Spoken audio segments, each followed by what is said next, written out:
ধন্যবাদ আপনাদেরকে। এ বিজয় অ্যাকচুয়ালি জনগণের বিজয়। এই যে বিজয় কোনো ব্যক্তির বিজয় না, এ বিজয় তারেক রহমানের বিজয়। আমরা চাই এই জনগণের বিজয়কে ধরে রেখে দুর্নীতিমুক্ত সমাজ ব্যবস্থা তৈরি করতে। দোয়া করবেন যেন তারেক রহমান এই দেশে প্রধানমন্ত্রী হলে আমরা এই কাজগুলো প্রথম মানে দুর্নীতিমুক্ত একটা সমাজ তৈরি করার জন্য সকলে মিলে আপনাদের সহযোগিতা নিয়ে আমরা এটা আরম্ভ করব। আমার বয়স 61।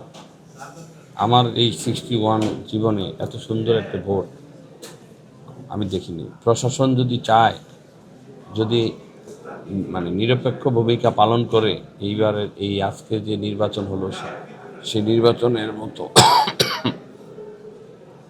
তাহলে দুর্নীতিমুক্ত সমাজ ব্যবস্থা তৈরি করা খুব একটা কঠিন কাজ হবে না।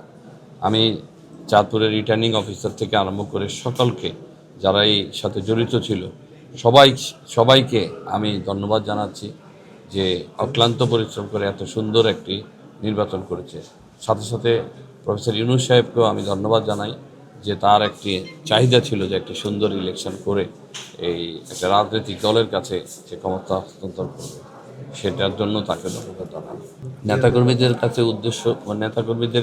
উদ্দেশ্যে বলতে চাই, আমাদের এই জয় জনগণের জয়। সুতরাং আপনারা অতি উৎসাহিত হয়ে কোনো মিটিং মিছিল কোনো কিছু করবেন না।